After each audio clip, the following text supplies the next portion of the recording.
Iya, tema firman Tuhan malam hari ini adalah terambil dari Matius 11, Injil Matius pasal yang ke-11 ayat yang ke-28 sampai 30, Saudara. Firman Tuhan di sana berkata, Injil Matius 11 ayat 28 sampai 30. Kalau kita lihat juga ada di sini, kita bisa baca bersama. 1, 2, 3. Marilah kepadaku semua yang letih lesu dan berbeban berat. Aku akan memberi kelegaan kepadamu. Yesus adalah satu-satunya Tuhan yang memberikan jaminan bahwa setiap orang yang berbeban berat, yang letih, yang punya banyak persoalan, ketika kita datang kepada Dia, maka Dia akan memberi kelegaan kepada kita. Katakan, karena Tuhan tahu setiap kita ini membutuhkan kelegaan. Ya. Saudara tahu bagaimana orang yang lega itu, Saudara? Saudara bisa membayangkan orang yang lega, ya, ketika kita ini menghadapi sesuatu tekanan, lalu kita bisa bebas dari tekanan itu, maka kita itu bisa bernapas lega, ya. Saya beri contoh juga kalau orang yang sesak napas. Gak usah sesak napas lah, Saudara. Saya pernah satu kali kena asam lambung. Aduh, yang namanya sakit asam lambung itu saya baru kali itu kena asam lambung ketika saya pelayanan di Makassar. Lalu perut saya kosong, habis pelayanan saya makan duren, Saudara. Dan disitulah yang namanya asam lambung itu naik dan saya tidak bisa bernapas.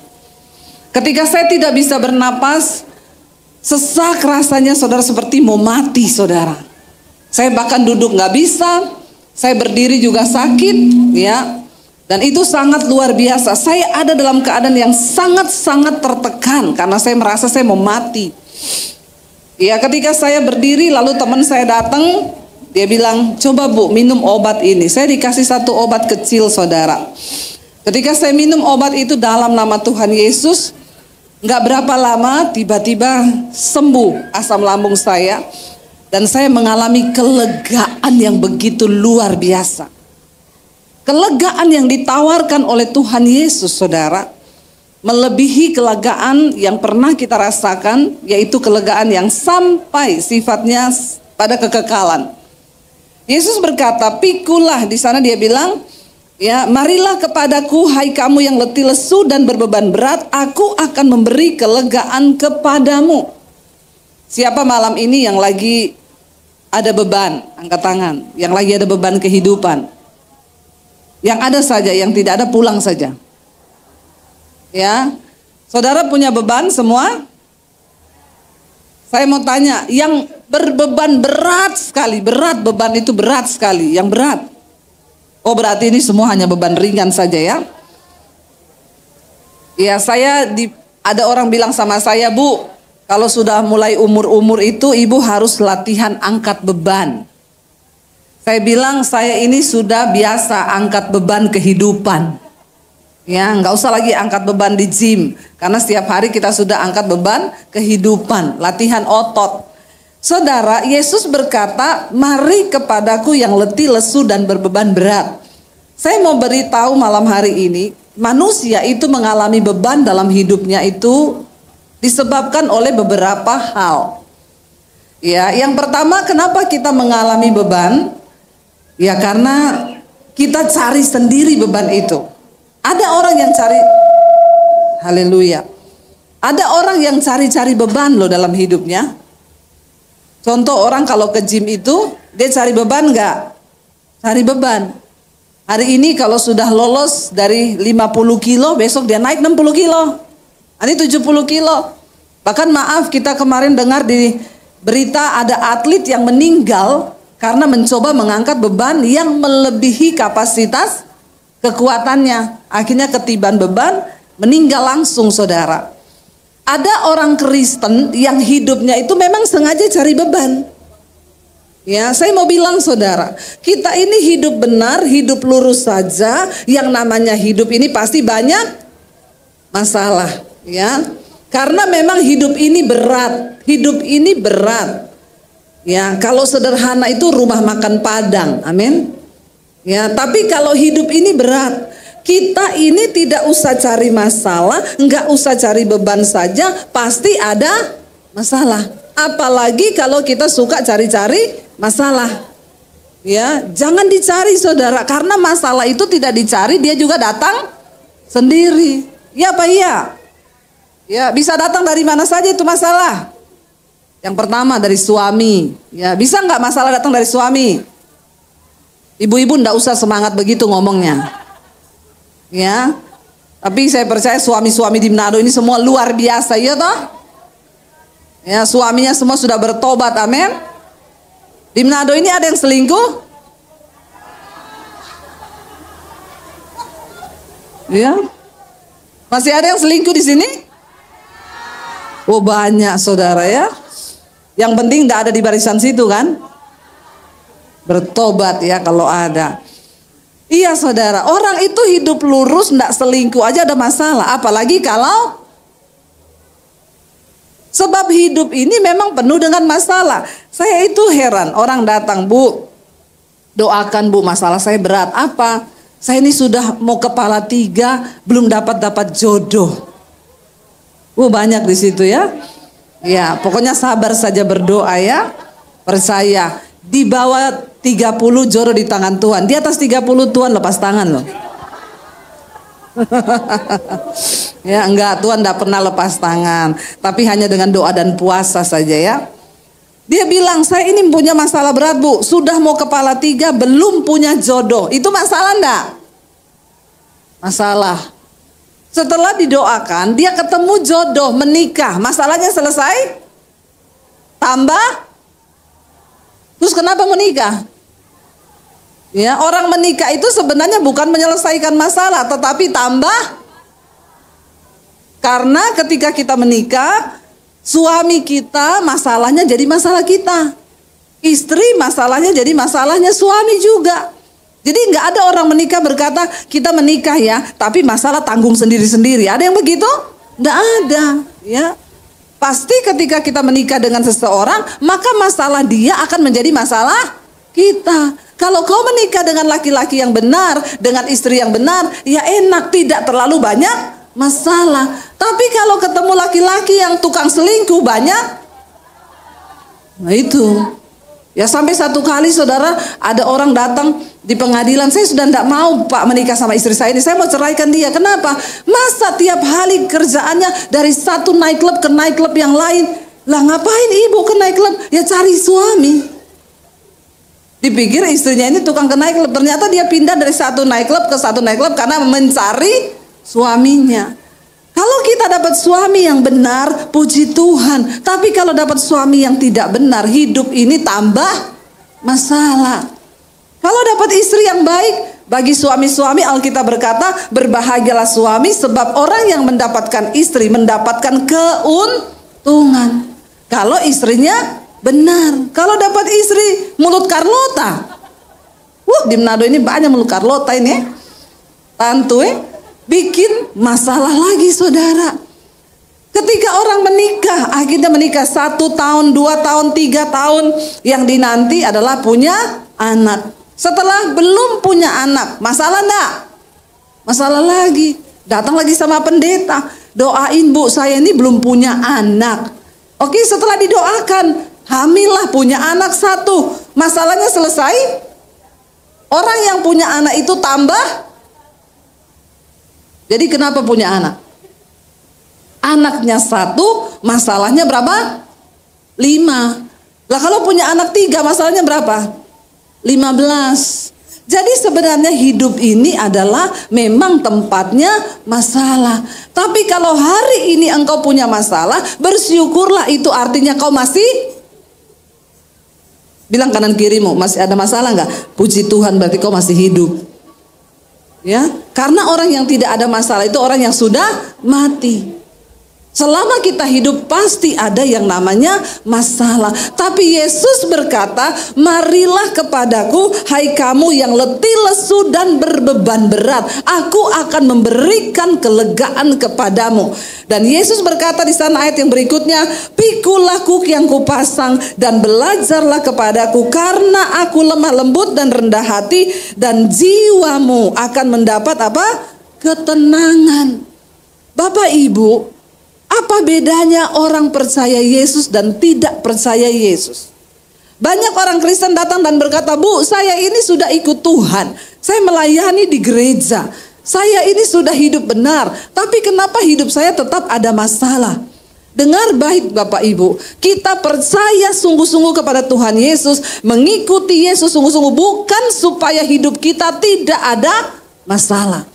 Tapi kenapa kita percaya kepada Kristus dan mengikut Dia sungguh-sungguh? Supaya ketika engkau menghadapi masalah, engkau memiliki ketenangan. Supaya ketika engkau menghadapi pergumulan di hidupmu, engkau memiliki kelegaan. Sebab Yesus berjanji, pikulah kuk yang kupasang, belajarlah kepadaku, dan jiwamu akan mendapat ketenangan. Yang manusia butuhkan di dunia ini hanya satu sebenarnya, yaitu ketenangan. Badai dalam hidup kita mengamuk seberat apapun, sebesar apapun, ketika engkau ada di dalam Kristus, engkau berada di dalam ketenangan. Orang yang sungguh-sungguh hidup dalam Tuhan, dia akan mengalami ketenangan yang luar biasa dalam jiwanya. Kenapa saudara? Karena ketika engkau menerima Kristus, hidup kita ini dibaharui. Ketika kita dibaharui, dulu saya pengen bunuh diri. Setiap kali ada masalah pengen mati, pengen bunuh diri, pengen mati, pengen bunuh diri. Ya, jadi buat anak-anak muda yang sekarang alay lebay pengen bunuh diri terus, padahal masuk angin aja masih keroan, tapi pengen mati bunuh diri. Ya, dengar baik-baik, datang pada Tuhan. Sebenarnya yang engkau perlukan itu bukan mati bunuh diri, tapi engkau hanya membutuhkan ketenangan. Waktu engkau dekat dengan Tuhan, jiwamu itu punya ketenangan. Bapak Ibu, kita sedang berada di akhir zaman, dan Alkitab berkata bahwa di akhir zaman ini kita akan menghadapi masa yang sulit. Banyak persoalan, banyak pergumulan. Kita akan mendengar berita-berita yang menakutkan. Dan Yesus berkata, akan banyak orang yang mati karena ketakutan mendengar berita-berita yang menakutkan. Bayangkan loh, cuma dengar saja banyak yang mati. Kenapa banyak orang mati ketakutan? Ternyata saudara, saya itu banyak dapat kesaksian orang di mesbah doa. Mereka cerita, Bu, saya ini awalnya ketakutan, lalu ketakutan itu terus merasuki jiwa saya, lalu akhirnya saya stres, lalu akhirnya depresi. Ketika saya mengalami depresi, saya nggak bisa tidur kalau malam. Nah, orang kalau sudah tidak bisa tidur, maka berbagai penyakit akan datang saudara. Lalu ketika penyakit datang, matilah dia. Tetapi awalnya itu adalah karena ketakutan saudara. Dan di akhir zaman Yesus berkata, kita akan mendengar berita-berita yang menakutkan. Sebab ternyata masih banyak orang yang hidup hari-hari ini tapi takut mati. Berapa banyak yang takut mati? Angkat tangan. Yang takut mati angkat tangan. Sudah siap mati semua? Puji Tuhan, di Manado ini semua siap mati. Tidak ada yang takut mati. Ya, semua tidak ada yang angkat tangan. Ya, saya mau bertanya serius satu kali lagi. Yang sudah siap mati berapa banyak yang sudah siap? Ya, ada beberapa ya. Yang di belakang-belakang sana angkat tangan sudah siap mati. Kenapa, Bu? Banyak utang. Ya, biasa orang kalau banyak utang siap mati saudara. Ambil saja aku Tuhan ya, biar lunas utangku. Ya, karena Yesus sudah bayar utang dosaku, tapi utang duit harus bayar sendiri. Saudara, ya, siapa yang belum siap mati? Angkat tangan yang belum siap. Yang masih bingung angkat kaki saja. Ini kok pada banyak yang bingung ya. Kita siap atau tidak siap, ketika kematian datang maka kita harus pulang, bukan siap pulang. Jadi daripada tidak siap, lebih baik kita mempersiapkan diri. Ya, dan jangan, kalau saya bicara tentang kematian, saudara jangan melirik sama yang rambut putih ya. Sama opa-opa yang tua-tua, oma-oma tuh saudara bilang, kayaknya nih oma duluan ini. DP rambut so putih semua. Tidak saudara, karena syarat untuk mati itu bukan karena tua. Sekarang banyak orang muda yang sudah mati saudara. Kematian itu datang tidak tahu, kita nggak pernah tahu. Tetapi ketika kita ini hidup sungguh-sungguh dalam Tuhan, jiwa kita diselamatkan, maka ada ketenangan dalam hati kita. Sehingga tidak ada yang perlu kita takutkan. Orang yang paling berbahagia di dunia ini bukan orang kaya. Biar kaya, kalau dia ketakutan terus buat apa saudara?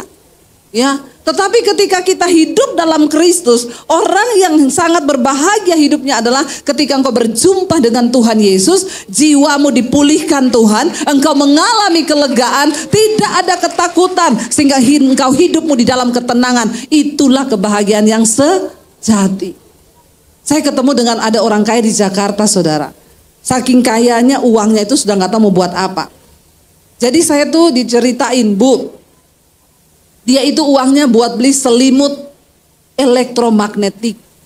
Katanya selimutnya itu kalau dipakai, ya ada arus elektromagnetik yang bisa membuat peredarannya lancar sehingga dia itu sehat terus. Dia pakai bantalnya juga elektromagnetik. Itu dibeli puluhan juta, ratusan juta. Saya tanya, kenapa? Karena itu akan melancarkan syaraf-syaraf di otak, lalu kita bisa cepat tidur. Ya, jadi itu bantal itu kalau dipakai peredaran darah lancar. Dia pakai sandal di rumah, sandal elektromagnetik. Saya tuh bingung saudara, semua serba elektromagnetik. Nggak tahu juga dibodoh-bodohin atau memang karena kebanyakan duit ya. Jadi sandalnya itu ada aliran listriknya. Katanya karena di telapak kaki manusia itu banyak syaraf-syaraf. Kalau pakai sandal itu ya mungkin kalau jalan agak-agak kesetrum kali ya. Tapi peredaran darahnya jadi lancar katanya. Sehingga itu dia bisa sehat.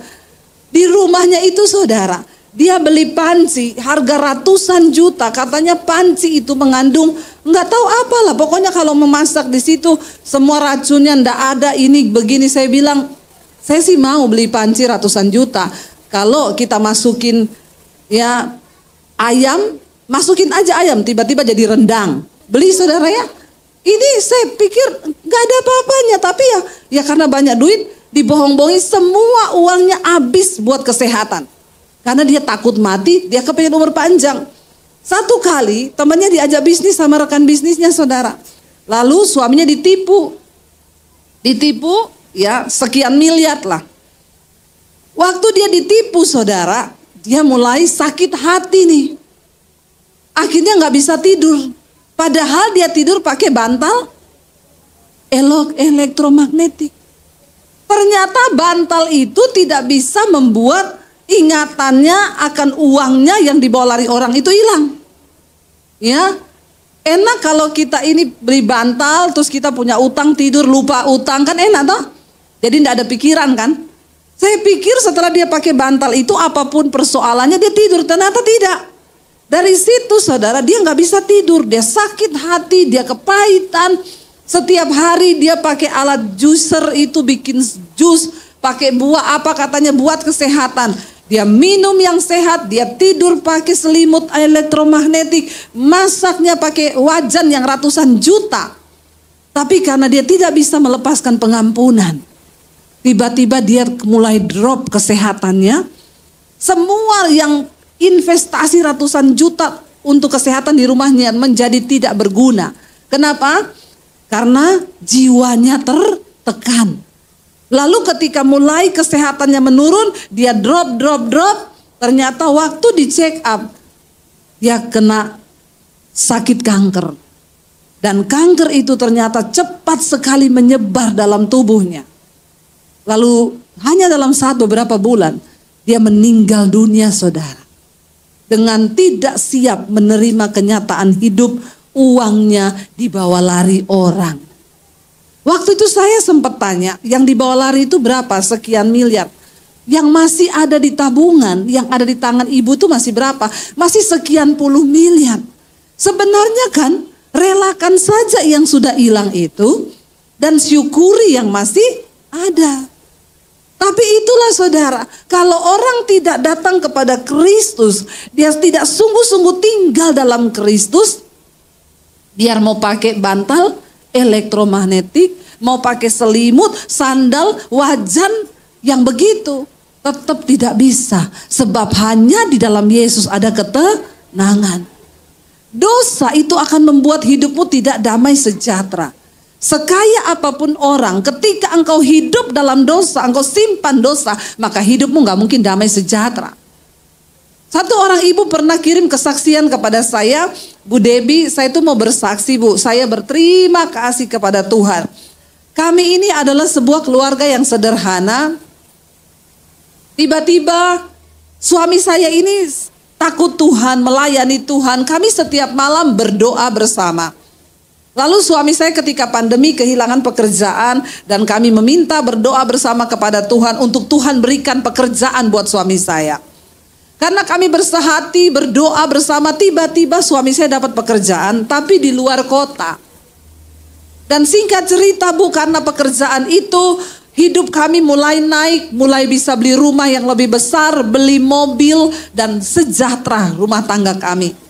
Tapi ternyata pekerjaan itu juga membawa suami saya jatuh ke dalam dosa karena dia bekerja di kota besar.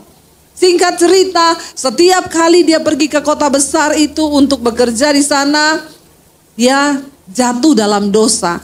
Awalnya diajak temennya yang juga orang gereja. Diajak dugem, katanya gini, kita kan gak ngapa-ngapain, cuma dugem. Apa itu dugem? Dunia gemetar. Ya, di sana itu isinya gemetar-gemetar, pokoknya ya gini-gini saudara. Ya, jadi dia bilang awalnya lihat ikut begitu. Lah di situ tuh kan di dugem itu kan banyak lah ya yang begitu, yang berdosa-dosa gitu ya. Banyak perempuan-perempuan yang begitu, yang seksi, yang apa. Awalnya hanya melihat-lihat saja.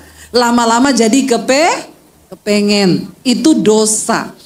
Lalu lama-lama bawa perempuan ini datang ke hotel. Lama-lama menjadi sebuah kebiasaan. Setiap kali datang ke kota selalu undang perempuan masuk ke hotel.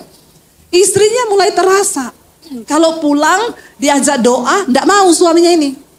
Saya enggak mau, enggak usah kamu aja yang berdoa. Lalu istrinya merasa kok suamiku ini berubah ya. Kalau ditanya, "Pak, kamu sekarang kok berubah ya?" Marah saudara. Apa sih? Kenapa sih kamu tuduh-tuduh? Biasanya suami kalau dibilang begitu marah. Benar itu. Ya ibu-ibu, kalau kau tanya suamimu lalu dia marah-marah, fix. Ya udah fix itu. Ya pasti itu ada sesuatu. Ya marah ngamuk, biasanya benar. Istrinya bilang, ya kamu enggak perlu marah, saya tidak menuduh kamu, saya cuma bilang kamu berubah. Marah, lalu istrinya berdoa, Tuhan singkapkan Tuhan. Kalau ada sesuatu, kalau ada dosa yang suami saya lakukan, singkapkan Tuhan. Ya, ibu-ibu, kalau suamimu berbuat dosa, enggak perlu ajak bakal lain dia, tidak usah. Daripada ribut, datang di kaki Tuhan. Sebab Alkitab berkata, Tuhan mendengar doa orang yang teraniaya. Amin. Jadi bapak-bapak, kalau kau aniaya istrimu, hati-hati, doanya didengar Tuhan. Hati-hati, kalau dia berdoa Tuhan jemput suamiku, dijemput kau. Apalagi kau menjadi beban bagi dia, lalu dia berdoa Tuhan angkat bebanku, berarti yang diangkat siapa? Kau yang jadi beban buat dia. Hati-hati ya. Lalu istrinya berdoa, Tuhan kalau ada sesuatu dengan suamiku, bukakan Tuhan. Semua yang terselubung Tuhan sanggup membukakan. Tiba-tiba suaminya ini di kota saudara. Dia kirim foto ke istrinya. Dia pakai kacamata hitam di hotel. Mah, aku segera pulang, tunggu kedatanganku. Lalu istrinya lihat fotonya.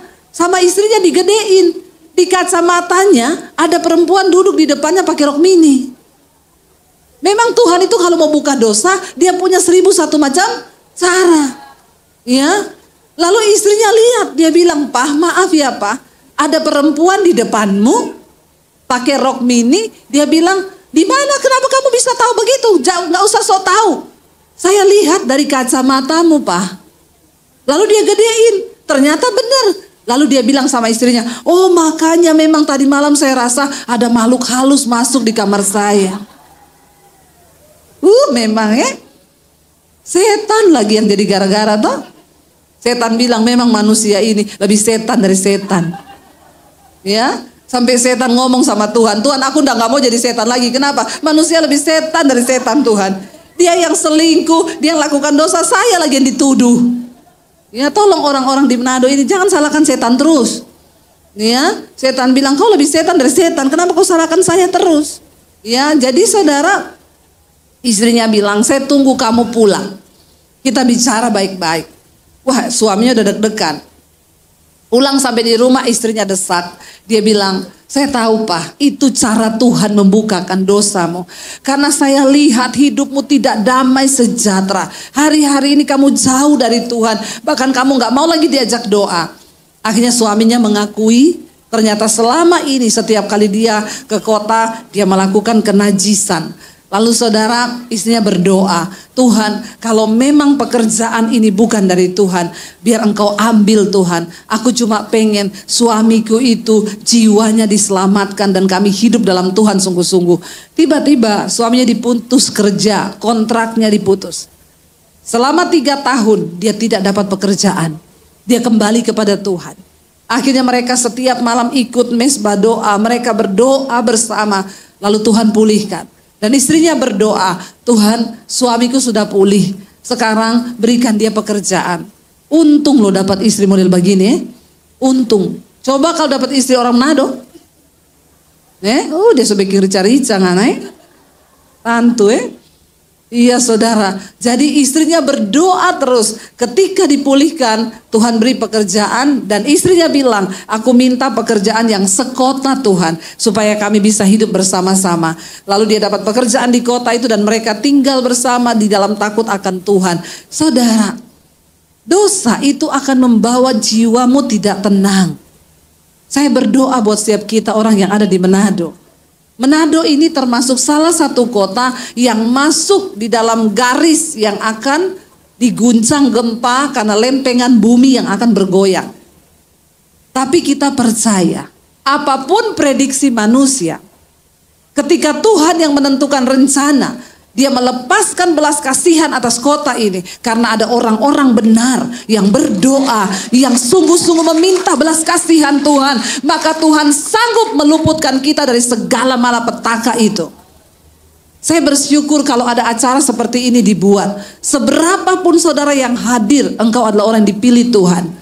Saudara bayangkan satu kisah di Alkitab ketika Tuhan berkata kepada Abraham, aku akan memusnahkan Sodom dan Gomora. Kenapa? Karena besar dosa kota itu. Mereka melakukan kebejatan, laki-laki dengan laki-laki melakukan kemesuman, kenajisan, percabulan, semua dosa ada di kota itu. Lalu Abraham berkata kepada Tuhan, Tuhan, kalau di dalam kota itu ada 50 orang benar, apakah engkau akan menghancurkan kota itu? Tuhan bilang tidak. Kalau seandainya di kota itu ada 50 orang benar yang mau sungguh-sungguh hidup menghormati aku dan meminta belas kasihanku, berdiri atas kota itu, Tuhan bilang aku tidak akan menghancurkannya. Ketika dicari tidak ditemukan. Abraham kembali bernegosiasi, Tuhan 40, oke 40, tidak ada, 30, tidak ada, 20, tidak ada, 10, tidak ada. Bayangkan kalau dalam sebuah kota sudah tidak ada orang benar yang mau sungguh-sungguh hidup menghormati Tuhan. Apa yang terjadi? Murka Tuhan akan turun atas kota itu. Kota ini adalah kantong Kristen, saudara. Tetapi apakah kita orang-orang percaya di kota ini sudah hidup menjadi suratan Kristus yang terbuka? Apakah kita sudah mampu menunjukkan bahwa kita ini anak Tuhan lewat hidup kita yang dikuduskan? Atau kita seperti orang yang tidak mengenal Tuhan? Bersinah, selingkuh, jadi pelakor perempuan-perempuan.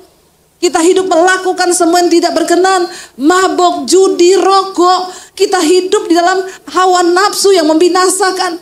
Bukan secara kebetulan. Saya datang di kota ini. Kemarin saya datang ke Sumba, saudara. Saya sampaikan hal yang sama di Sumba. Saya bilang, Sumba juga termasuk salah satu kota yang masuk dalam garis gempa yang akan diguncang. Lalu saya mengajak mereka semua berdoa bersama. 2 hari setelah saya pulang, yang bikin KKR itu bilang kepada saya, Bu, Setelah ibu pulang, 2 hari terjadi gempa di Sumba. Tapi semua orang berdoa. Dan kami bersyukur gempa itu hanya sebentar saja. Dan kami percaya ada keluputan yang dari Tuhan. Saudara, minta belas kasihan Tuhan. Kemuliaan Tuhan tercurah bagi kota kita. Hari ini kita lebih dari 50 orang. Hari ini kita lebih dari 500 orang. Dan saya percaya waktu kita sungguh-sungguh menangis bagi kota kita, maka Tuhan mendengar. Mari kita berdiri bagi kota ini. Berdiri bagi pemerintahan di kota ini. Berdiri bagi gereja Tuhan di kota ini. Supaya terjadi hujan pertobatan atas kota kita. Kita merendahkan hati sungguh-sungguh di hadapan Tuhan. Minta kepada Tuhan. Kenapa saudara? Kasih percaya kita ada di hari-hari yang terakhir. Jangan kita menderita akibat dosa. Sehingga hidup kita masuk dalam malapetaka. Dan tidak ada damai sejahtera dan kelegaan. Waktu kita tinggal dalam Kristus. Mungkin kita gak punya uang banyak. Tapi ada ketenangan di dalam jiwa kita. Amin saudara. Mungkin kita bahkan sedang terbaring sakit. Tapi ada ketenangan dalam jiwa kita. Saya pengen kita baca bersama. Galatia pasal yang ke-6 ayat 7 sampai yang ke-8. Saudara, Galatia pasal 6 ayat 7 sampai ayat yang ke-8. Firman Tuhan berkata di sana. Galatia 6 ayat 7 sampai 8. Firman Tuhan berkata demikian. Jangan sesat. Allah tidak membiarkan dirinya dipermainkan.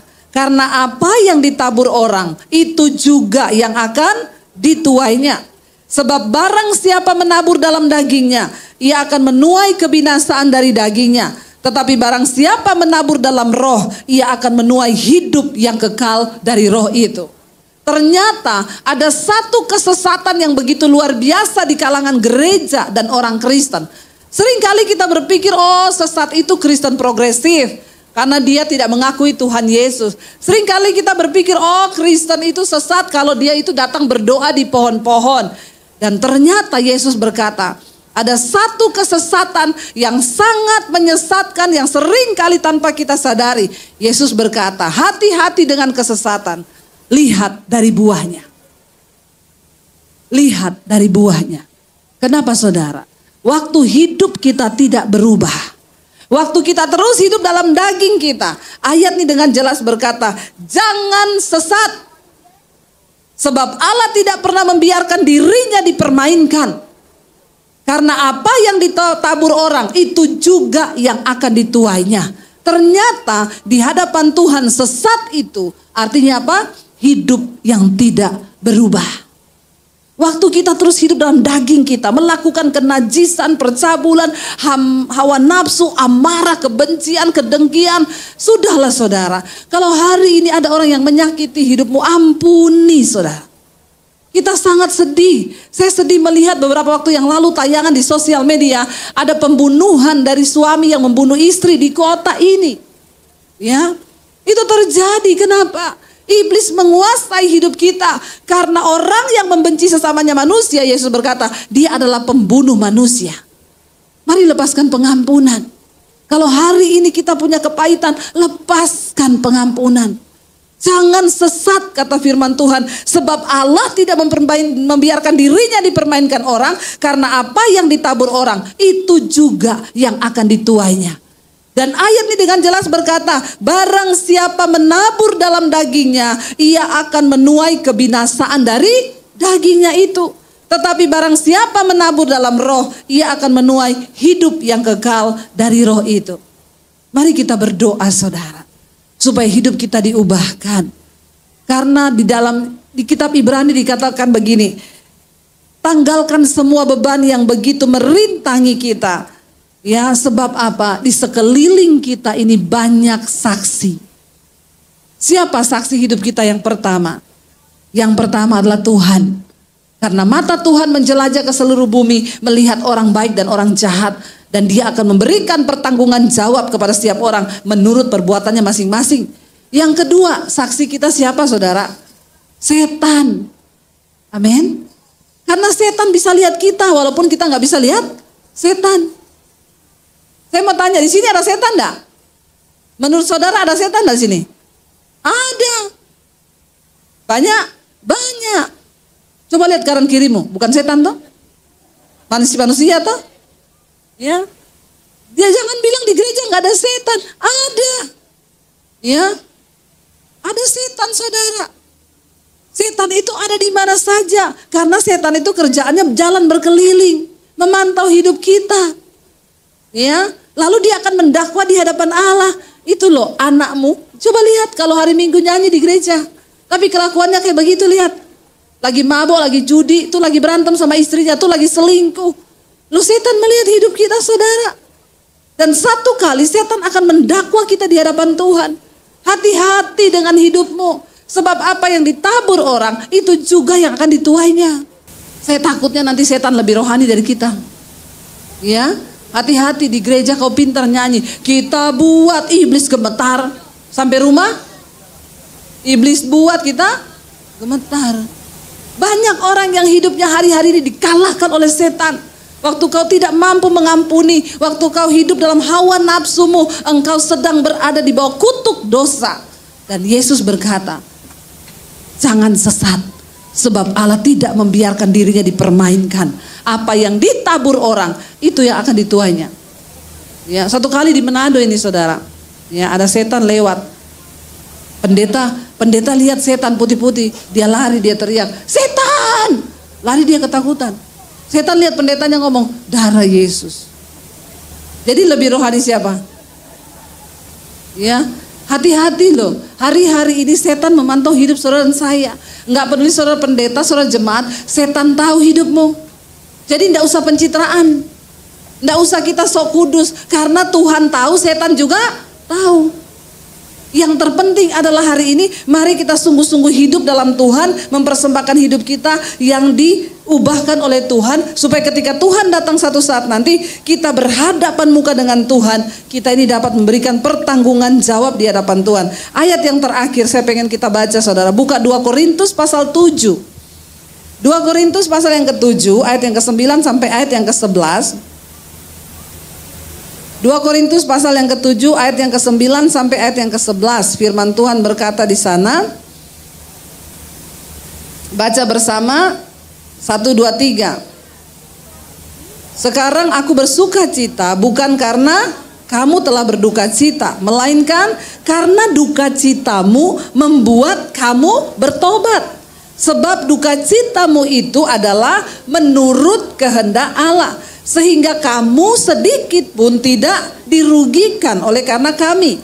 Sebab duka cita menurut kehendak Allah menghasilkan pertobatan yang membawa kepada keselamatan, dan yang tidak akan disesalkan. Tetapi duka cita yang dari dunia ini menghasilkan apa? Kematian. Sebab perhatikanlah betapa justru duka cita yang menurut kehendak Allah itu mengerjakan pada kamu kesungguhan yang besar, bahkan pembelaan diri, kejengkelan, ketakutan, kerinduan, kegiatan, penghukuman. Di dalam semuanya itu kamu telah membuktikan bahwa kamu tidak bersalah di dalam perkara itu. Ada tekanan dalam hidup kita, persoalan, pergumulan yang datang karena kehendak Tuhan. Tapi kalau itu karena kehendak Tuhan, percayalah saudara, itu akan membawa kemuliaan di dalam hidup kita. Makanya hari-hari ini, kalau engkau sedang ada dalam tekanan, engkau sudah cek introspeksi diri, rasanya aku ini tidak melakukan dosa yang besar yang membuat Tuhan itu murka. Mengucap syukurlah dan percayalah bahwa Tuhan sedang bekerja untuk mendatangkan kebaikan di dalam hidup kita bersama.